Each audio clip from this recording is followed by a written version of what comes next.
Assalamu alaikum wa rahmatullahi wa barakatuh. Alhamdulillahi Rabbil Alameen wa salatu wa salamu ala Nabi al Kareem. So, today, inshallah, as promised in the previous lesson, we are going to take a look at relationships in Islam, and more specifically, we're going to take a look at individualism and what Islam has to say about this topic. Now, you don't hear many khutbahs or many Islamic lectures on the topic of individualism. It's something that many people overlook when it comes to different isms out there that are affecting the Ummah. It's one that's quite overlooked. It doesn't really have a set definition, and the reality is many of us have internalized some of the concepts of individualism unknowingly, including many of the teachers as well. And so we end up unwittingly promoting it without realizing it. We end up with a misunderstanding of our religion because we haven't unschooled ourselves. And that's really what this lesson is about. It's about facing reality, it's about realizing what the problem is and what the solution is. Now, I'm dividing this lesson into three parts. Part one is just focus on what Islam says about relationships. So, just completely separate from the modern ideologies. What does Islam say? Right? Then we will jump into the modern ideologies. What is individualism? What has been the consequences of individualism? And then what is the Islamic solution? To shorten the entire thing, simply put, Islam is not against individual rights. Islam is not against individual goals and the pursuit of your own interests. No, Islam is not against this. It just balances this out with your obligations towards others, right? And so this is what we're going to focus on today, finding that balance in a world that has gone to extremes. So to begin, Ed al-Mawardi says, human beings are social creatures and we need each other. And so Islam places a lot of emphasis on having good and strong relationships. This is a core focus of our religion, that you have strong relationships with the people in your life, your family, your marriages, your community, your neighborhood, the ummah as a whole, your friendships. All of these things are important. And there are guidelines in Islam governing all of these things. And you will find in all of these levels, Islam always emphasizes unity. Islam always emphasizes overlooking each other's faults, forgiving each other, getting back together with each other, and keeping things together as much as possible. In Islam, the breaking of family ties is a major sin. Divorce is the most hated of halal things. Not speaking to your Muslim brother, cutting off your Muslim brother, and this means any other Muslim, cutting them off for more than 3 days is a sin. All of this shows us how much Islam values relationships, how much Islam values the people in our lives, and how we are supposed to stay connected with them no matter what human flaws they have and we have. And when you look at the classical works of Islam, you see this. So, for example, when you look at Imam al-Bukhari's book, Adab al-Mufrad, right, which is another book I'd like to teach one day. Adab al-Mufrad is not Imam Bukhari's most famous book. Obviously, his most famous book is his Jami al-Sahih, his compendium of authentic narrations. He wrote another book of hadith called Adab al-Mufrad, the Book of Manners, which is simply a compilation of hadiths on character and manners and relationships. He opened the book, chapter 1, the rights of the mother. Chapter 2, the rights of the father. You keep reading, the rights of the siblings, the rights of the orphans, the rights of children, the rights of the spouse, the rights of the neighbor. The first half of the books is all relationships and the rights that people have over you. This shows us Islam is not an individualistic religion. You don't just become a Muslim, go live up in the mountains somewhere and worship Allah. No, you are expected to be part of society. You are expected to be part of a family, part of a community. You are expected to give back. You're expected to mix with people, to befriend people, to help people, even when things go wrong, to keep doing so. Yes, there is balance here. You don't burn yourself out. You don't spend so much time at the service of others that you neglect your own health and your own interests and your own uh, business. No, there is balance. But there is a strong focus on being at the service of others. This is a core focus of what it means to be a Muslim. And this is something that has been fundamental to the Islamic character throughout history. Muslims were known for being at the service of others. Muslims were known for their generosity. Muslims were known as a people who will help you, even if they don't know you. Now, in the modern world, individualism has kind of taken this from us. It's kind of messed us up, and you see it more from in those lands which are affected by individualism. Those lands that are not affected by individualism, you don't see this, alhamdulillah. So I've distinctly seen the difference when I traveled from Western lands to Eastern lands. I've distinctly seen the difference between cultures that are more individualistic and cultures that are more family and community focused. And I can say that the latter is much better, and they work much more functionally, and things get done, and people have stronger relationships and happier lives.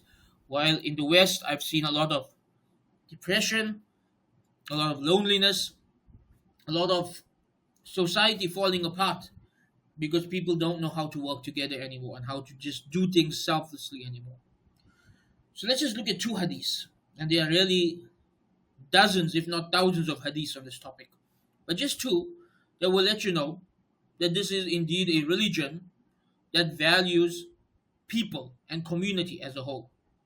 Number one, and this is the hadith I always remind myself of whenever I feel like disappearing from the world and just focusing on myself. The Prophet ﷺ said, "The believer who mixes with people and is patient with their harm has a greater reward than the believer who cuts himself off from people and is not patient with their harm." Meaning, Islam encourages us to be part of our people, your family, your neighborhood, your community, the ummah. Islam encourages us to mix with people, to be part of the ummah, to have relationships, to be part of a community. At the same time, Islam recognizes that in doing so, people will harm you. It is part of life. People will say things that hurt you. People will break your trust. People may betray you. Things will happen. That's part of life. The Muslim continues to work on relationships even after people have harmed him. And the Quran is full of stories like this, right? The most famous one being the story of Yusuf alayhi salam. After everything his brothers did to him, he still forgives them and brings the family back together. He still forgives them and unites the family. This is the model in Islam of the man who mixes with people and bears their harm, who puts family first above his own ego and his own hurt. And this is the level of community and family that Islam teaches us to aspire towards. Likewise, in Surah Nur, there is a verse there that was revealed specifically for Abu Bakr radiallahu anhu. You know, there's a section in Surah Nur that was revealed after the famous slander against our mother Aisha radiallahu anha. One of the people who slandered her was her own cousin. And this cousin of hers, it was her father Abu Bakr who was taking care of him financially. This was a poor muhajir, a poor immigrant, and Abu Bakr was taking care of him financially. And this man slanders Aisha radiallahu anhu, and so Abu Bakr says he's not going to give this man money anymore. Allah subhanahu wa ta'ala reveals an entire verse in which he says, "Forgive and overlook. Don't you want Allah to forgive you? Forgive and overlook. Don't you want Allah to forgive you?" Again, showing relationships. Yes, somebody has harmed you. You still be the better person. You still be the one, the glue that keeps the bonds of family together. In another important hadith, a hadith Qudsi, the Prophet sallallahu alaihi wasallam said that Allah subhanahu wa ta'ala said, I am Allah and I am Ar-Rahman, I am most merciful. I created the womb, or I created relationships, and I derived it from my name. Whoever upholds it, I will uphold him. Whoever breaks it, I will deprive him of my mercy. In this Hadith Qudsi, the word Rahim, which is often translated as womb, I just copied it here from one of the translation websites, really is referring to relationships. Right? The literal translation is womb, but when you read the commentary, it's talking about relationships, specifically family relationships. Right? So what the hadith means, Allah subhanahu wa ta'ala is saying He created relationships from His mercy. He is our Rahman, and part of His mercy is that He gave us family. He gave us relationships.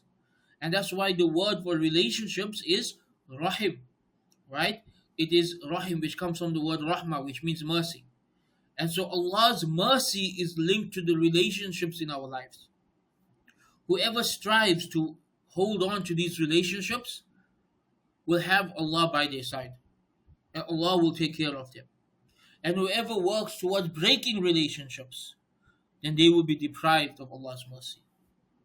So what all of this teaches us is that Islam is a religion that focuses on relationships. A religion that tells us that everyone around us has rights over us. You have obligations towards your parents. You have obligations towards your spouse. You have obligations towards your children. You have obligations towards your neighbors, towards the poor. Our religion has governed us in this way, where there are obligations that we have to the people around us. Nowadays, people don't like to hear this. Nowadays, people don't like to hear the word obligation. They don't like to hear the word responsibility. Life has become all about me. I want to do what I want when I want, and nobody should have any say in it. And this comes from the concept of individualism. Individualism is really an idea that American culture was founded upon. Right? It's the idea that what matters most is the individual. What matters most is you, your goals, your feelings, your desires. Right? And it's about every individual has the right to have their life as they want, without anyone interfering and telling them what to do. And many of the modern philosophies and movements have their roots in individualism.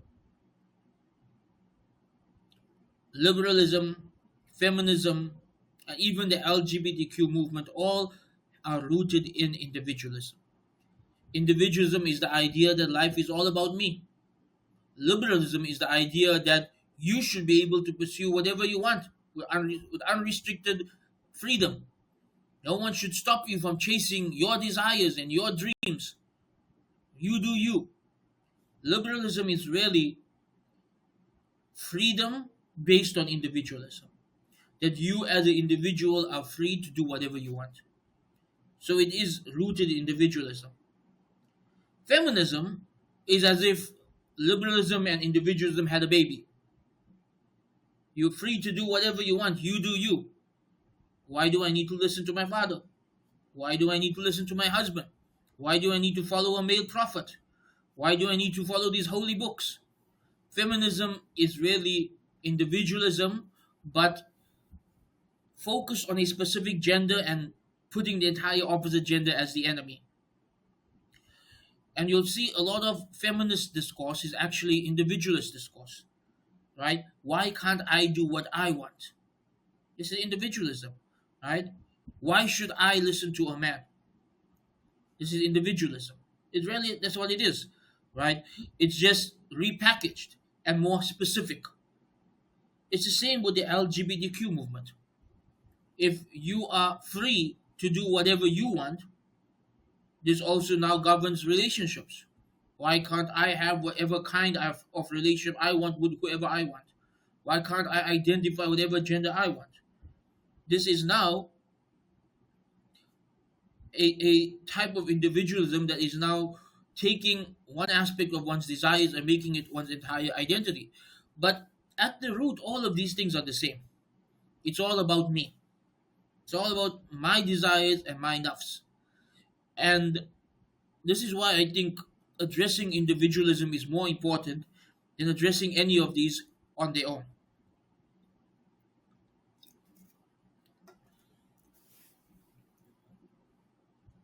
Because if you can get people to understand that individualism is a problem and that we should not be individualistic, then with that, they will drop the LGBTQ nonsense, they will let go of feminism, they will see the harms in liberalism, because all of these things are linked.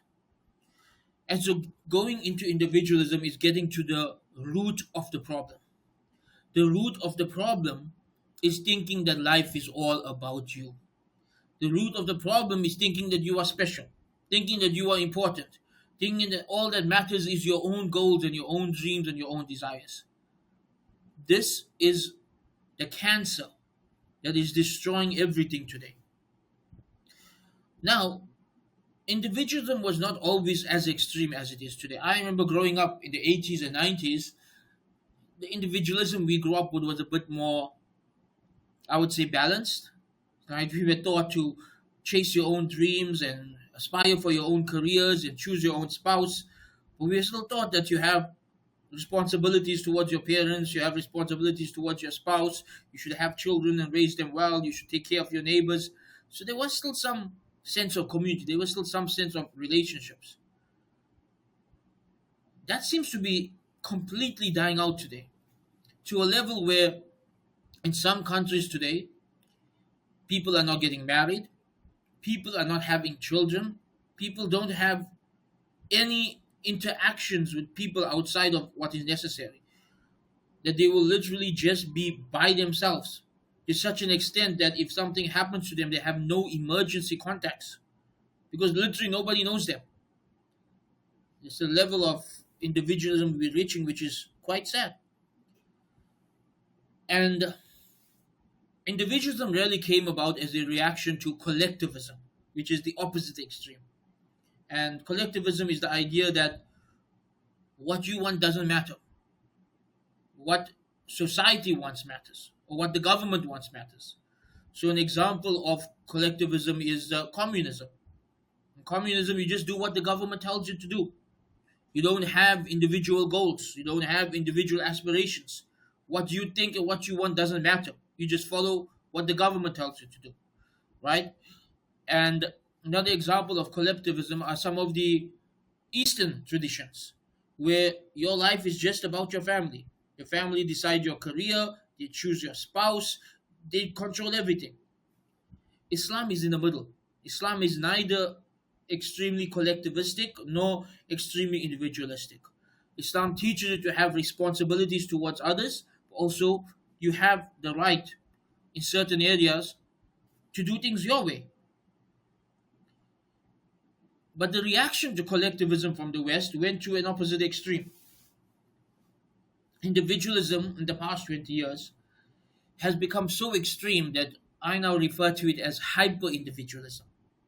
It's no longer about my own goals and my own career. It's now just I'm the only thing that matters and nothing else matters. This is what it has become. And the result of individualism, look at the world we live in today and see the results of individualism. Number one was the destruction of the family. So family, and we will come to this later, family used to mean a tribe. Family used to mean a huge system of power. You have the tribal chief. You have all his wives and all his children and all his grandchildren, and they are a powerful unit. They take care of each other. They are there for each other. You cannot mess with any of them because they are all there for each other. The West came in and they said, no, nuclear family. One man, one wife, two kids. That's a family.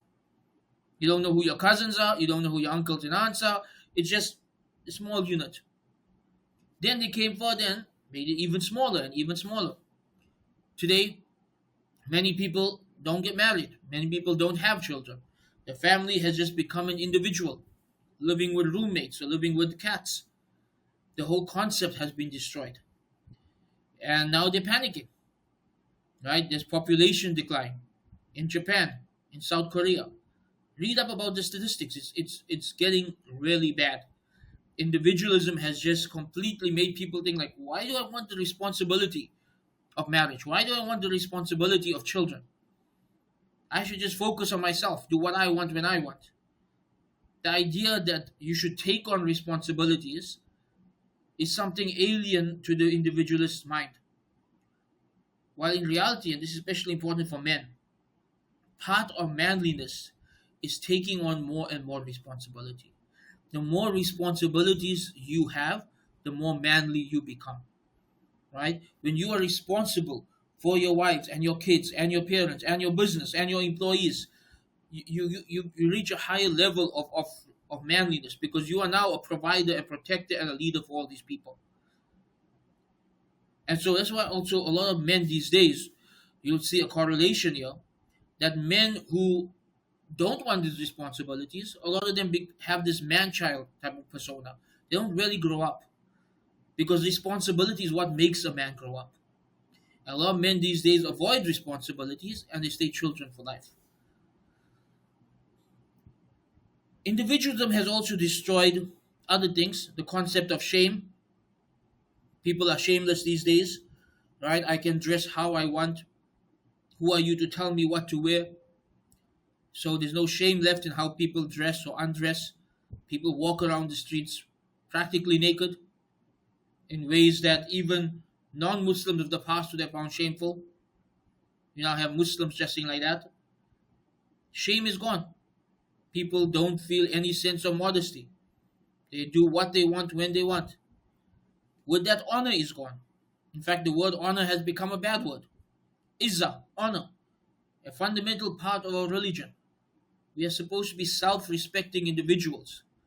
You don't do anything that brings shame or disrespect to your family. That's not even a concept that people think about anymore. But I'm old enough to know that it was at one point. It was. When I was a kid, there was this idea that if you do something bad, it reflects poorly on your parents, on your family, right? There was this idea that, you have your family reputation. And this is your honor. And this kept people in check. It stopped people from doing stupid things, right? So, for example, in my family, it's well known. Kamdars don't smoke. Kamdars don't swear. Even when we're in school, other kids would not offer us these things because they know this is a Kamdar. They don't do these things. There's this family honor, this family reputation. And a lot of people these days don't have that. They don't have any sense of, of family honor or family reputation. Their life is just about them, right? And they do the most dishonorable things in public, on camera, just to go viral.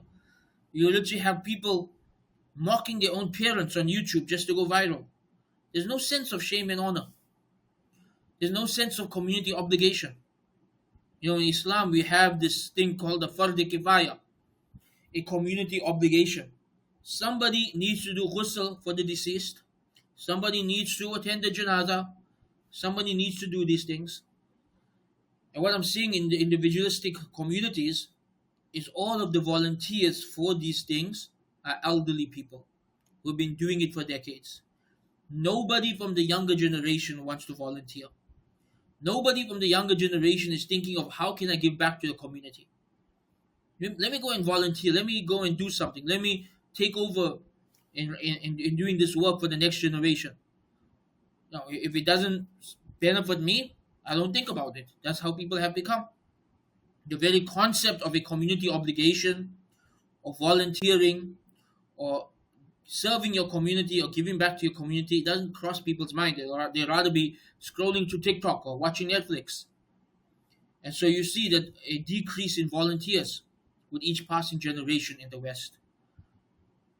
Altruism, the idea of just doing things because it's the right thing to do. It's funny, right? Like When I was a kid, one of the things the atheists used to argue is that, oh, why do you need religion to tell you to do the right thing? You should just do it because it's the right thing. You don't really hear that argument much anymore because nobody does the right thing anymore. In fact, there's not even a concept of the right thing anymore. There's not even a concept of truth anymore. But people have become selfish, very, very selfish. People will do things only if there's something in it for them. The idea of just doing something good because it's good, it's very rare these days in the West. Individualism has then went on to create low trust societies because everyone's only in it for themselves. Low trust society, and again, during my recent travels, I've seen the difference. I've seen the difference coming from a Western land where people don't trust their neighbors. They don't trust the guy walking past them on the street. Everything's locked up. Everyone's locked up. Everyone's afraid of everybody else because people just do what's in their best interest, even if it harms somebody else. And then you come to this part of the world where people just, leave things out in the open because they trust each other. There's this sense that, like when I was traveling here, I passed through one of the Muslim cities I passed through was Doha. And I remember that the uncle who was showing me around told him I was hungry, so we stopped at the shop to get some shawarmas. And he left his wallet and his phone in the car, and he left the car on, and we went for a walk. We had shawarmas, we had chai, we went to the masjid, and we came back, and everything was still there. It's in South Africa, not even 5 minutes, and it will be gone. But that's the high trust society where people, in general, they're not going to do something to harm someone else, right? Yes, obviously every society has the evil people and the criminals, but in a high trust society, those are few, and those are rare. In a low trust society, those are the majority, and really, modern society has become very low trust. Another example of this was a few weeks ago. Part of my travels, I was in a completely different part of the world that I've never even heard of before, an island called Lombok. And I met a South African there, and we became instant friends. And he said something to me. He said the kuffar can't understand us. I asked him what they can't understand. He said they can't understand how two people who've never met before can become instant friends just because they're both Muslims. He said every non-Muslim he deals with, if someone's too friendly with them, they think that this person's trying to use me for something. This person must want something. Otherwise, why is he being friendly with me? This is what happens when you grow up in a low trust society. You don't trust people. Your guard is up. You don't want to make friends because you think everyone's got a reason that they're coming to befriend you. And so you end up not even having good relationships. So what's the result of all of this? Well, the modern world, people don't have friends, people don't trust their neighbors, people don't know who their neighbors are, people are shameless, people don't volunteer, they don't have a sense of community obligation, they don't want to get married, they don't want to have children. The result, loneliness, depression, suicide. It doesn't always come straight away, but it comes eventually. A lot of young people will say, why do I need to get married? I just want to be happy. And they don't realize one of the means through which you gain happiness that Allah has created for us is that at some point in your life you get married and then you have children, and then those people become your primary source of happiness. Many of us are delusional. You grow up with your parents and your siblings and you think that's the way life's always going to be. And before you know it, your parents are old, your siblings are living their own lives, and you're all alone. Or even worse, they all pass away and you're all alone because you haven't caught up with the next stage of the cycle of life. What's the next stage of the cycle of life? You are supposed to become a parent, and you are supposed to have your own children, and you are supposed to have a next generation. So now when you are old, you have your spouse, you have your children, you have your grandchildren.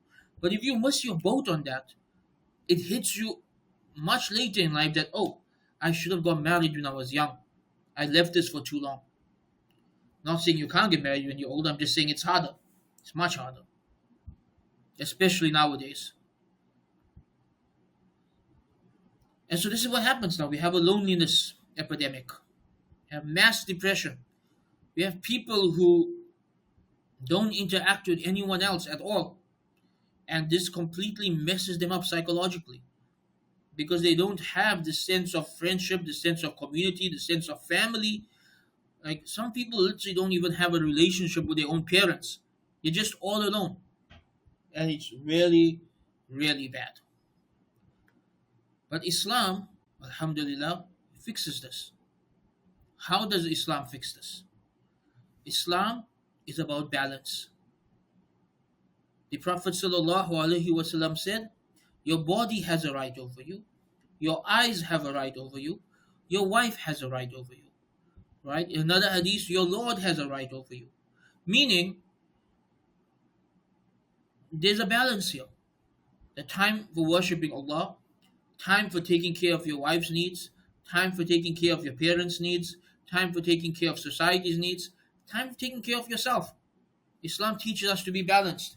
We don't need to be individualistic, but we don't need to be completely giving every bit of ourselves to others as well. You can have your own goals. You can have your own aspirations. You can have your own hobbies. You can have your me time.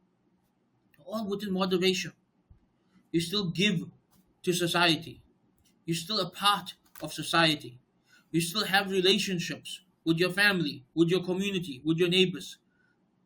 You find a way to balance it all. And so Islam is about balance. You have your rights, you have your responsibilities. Islam doesn't tell us to be independent, it tells us to be interdependent. What does interdependent mean? Interdependent means that, yes, I can do it on my own, but it's better if we work together. Right? It's better if we work together.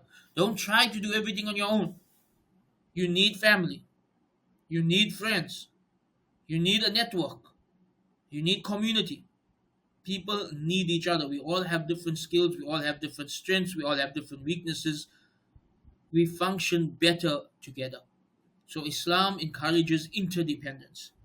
You know, a lot of young ladies who are brainwashed by feminism, they grow up saying that they want to be strong, independent women. Right? Not realizing that independence, number one, it's complete independence is not possible. Everyone's relying on somebody for something else. You're delusional if you think you're completely independent. You're still relying on your boss, on your customers, on the police, on the hospitals. You're still relying on someone for something. So complete independence is not possible. Number two, it's not even a goal that a Muslim should strive for. Right? You shouldn't be striving for complete independence, the level where you have no obligations towards anyone else and nobody else has any obligations towards you. No, you strive for interdependence. What does interdependence mean? I can do it on my own, but he does a better job, so I'm going to let him do it, and alhamdulillah, I'll do something else for him. Right? This is how marriages work. Marriage is about interdependence.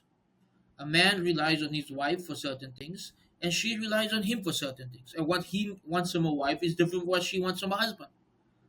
And so, yeah, he could do it on his own. He likes it more when she does it. She could do things on her own, but she likes it more when he does it because he's better at it. This is interdependence. It's the same with the relationship between parent and child. Right? When you are a child, when you are small, you are dependent on your parents. When you get older, you may be some level of independent from them, but it's still better to have some interdependence. What does interdependence means? You still go to your parents for advice.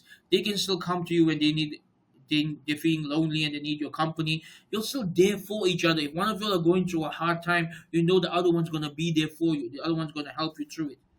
That's what interdependence is. You know you can rely on the other person. And when they get old, they may become dependent on you. This is life. We all need each other. And Al-Mawardi emphasizes this in the beginning of the chapter. This is how Allah created us. Right? The scholars need the doctors. The doctors need the accountants. Men need women. Women need men. This idea that you should be completely independent, it is a pathway to failure, right? It is a pathway to failure. Instead, we all should recognize that we are human, we have strengths, we have weaknesses. We use our strengths to benefit others, and others will use their strengths to complement our weaknesses, and this is how society functions. Everyone has rights and responsibilities towards each other. And this is not just within the family, there are levels to this. You have responsibilities towards the ummah as a whole. Like when what happened in Gaza happened, it was our responsibility to speak up. It's our responsibility to boycott. It's our responsibility to hold our governments accountable because this is an ummatic responsibility. You have community responsibilities. When someone in your neighborhood is going through a difficult time, you have a sense of responsibility towards them. If there is a if there is a unemployment crisis in your community and you're a wealthy person, it's your responsibility to provide jobs. Right? The problem with the modern world is we think everything is the government's responsibility. Historically, this is not how societies function. Governments did very little, especially in an Islamic land. A lot of what we expect governments to do today, historically, it was the community and the families that did it. And we need to bring this back. Within the family, you have responsibilities. And yes, this isn't just the nuclear family. You have responsibilities to your extended family. If you have a cousin who is going through a difficult time, you should be there for them. If you have a distant relative who is traveling through your city, you should welcome them home. And do you need anything? What can I do for you? This is that sense of family, the sense of tribe. We need to bring this back. Yes, Islam tells us to take care of ourselves, but it also tells us to take care of each other and to be there for each other. And so you should be at the service of everyone else, but not in a way that compromises your own safety and personal health, meaning you shouldn't run yourself into the ground. You shouldn't work yourself serving others so much that you end up, having a heart attack or developing some kind of health problems because you're not getting enough sleep or you're not getting enough rest. No, take care of yourself. You don't have to go to the most dangerous of places to help people if you are not qualified or capable of doing so. If you are, then you should, right? No, you have to keep safety and personal health in mind, but you do have responsibilities. Life's not all about you. And so this is the balanced world that Islam creates. Islam teaches us that you should take care of others while taking care of yourself. Take care of others while taking care of yourself. It's not one or the other. We look at modern society, for example, one of the most frustrating things I'm seeing with this generation, there are a lot of young ladies who will say stuff like, oh, I want a divorce because I want to focus on myself. I want to take care of myself. I want to self-love, whatever that means. Why can't you do that while you are married? Why can't you do that while taking care of the responsibilities of your spouse and your children? And keep in mind, I'm not talking about people who are in abusive marriages. I'm talking about people who are in normal, okay, average marriages, sometimes even in good marriages. But Shaitan comes to them and says, oh, you should focus on yourself. You are most important. This is individualism. And so you'll get people divorcing without any genuine reason, letting go of a perfectly good marriage at a time where it's very difficult to even find an okay to perfectly good marriage, thinking that the grass is greener on the other side. I need to focus on myself and just be myself and I'll be happier like that. And then they learn very quickly that, oh, I made a big mistake. This is not what Islam teaches us to do. You don't disconnect from the people in your life so that you can focus on yourself. You find a way to do both. You find a way to do both. You should have time for the community. You should have time for family. You should have time for worshipping Allah subhanahu wa ta'ala. You should have time for your own relaxation and your own self. And it's perfectly realistic to be able to make time for all of that. And so this is what we are going to focus on in this chapter: these relationships, the importance of these relationships. If you go into this chapter with the individualistic mindset, you are not going to benefit from it, because the reality is that you cannot have a good relationship with anyone if you are only thinking about your own self. You cannot have a good relationship with anyone if the only thing on your mind is, what's in this relationship for me? What am I getting out of it? If all you care about is your own self, you are not in a relationship. You are just feeding your own ego through other people. There has to be a level of selflessness in a relationship. You have to be willing to give for the sake of Allah and expect nothing in return. This is with your relationship with the ummah, this is with your relationship with your community, and even with your family. You be good to your parents, you don't expect anything in return from them. You raise your children well, you don't expect anything in return from them. Even with your own spouse, you be good to them, and you don't expect anything in return from them. Yes, they from their sense of obligation, if they have the same mindset, they will be doing the same. But it shouldn't be that you're only doing good because you want something in return. No, you are doing good because this is how society functions well. This is what Allah wants from us. This is how society thrives. And so you will do the good thing and you won't even think, you forget that you even did the good thing. Right? You're not expecting anything in return. That you will go out of your way to do good things for your spouse, for your children, for your parents, for your neighbors, for the poor people in your community, for the ummah, and you don't even remember you did any of those good things because you're not holding it over their heads. You're not telling your spouse, remember I did this for you, what did you do for me? You're not telling your parents, oh, remember I did this for you, what did you do for me? No, that's not how you approach relationships. Relationships are not transactional. Relationships are not selfish. Relationships are not about you. Relationships are about what you can do for others for the sake of Allah, expecting nothing in return. The beauty of this is, if you give of yourself for others for the sake of Allah, you will receive a lot in return. A lot. Most of it good, some of it bad. And what do I mean by some of it bad? Again, the hadith says, when you mix with people, they will harm you and you need to be patient. So yes, there will be that bad. There will be times where your spouse says something that harms you. There will be times where your child says something that harms you. There will be times where your parents or your neighbor, your friend says or does something that harms you. You have to overlook and you have to keep moving forward. You will find that the good outweighs the bad in most relationships. Now again, I'm not telling you to overlook real abuse. Yes, of course, if someone is doing something genuinely evil, then that they need to be held accountable for it. I'm talking about normal human errors. People got angry and they said something they shouldn't have said. Or someone had a moment of weakness and they slipped up and did something they shouldn't have done. And they're genuinely remorseful for it. These things should be overlooked in relationships because this is just being human. One of the big problems with the approach to relationships today is that we expect everybody else to be perfect while we ourselves have faults. While in reality, they have just as many faults as us, and for any relationship to work, we'll have to overlook each other's faults. So that's it for today. I hope you found this beneficial. If it's the first time you're hearing about all of this, take some time to sit and reflect on it. Reflect on how individualism may have affected you. It's something that's not spoken about and preached about openly. It's very subconsciously part of the Western worldview.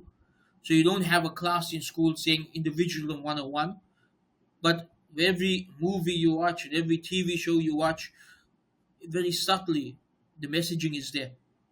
The life's all about you, right? Doesn't matter what your parents say, doesn't matter what your spouse says, it's all about you. And this is where the indoctrination comes in.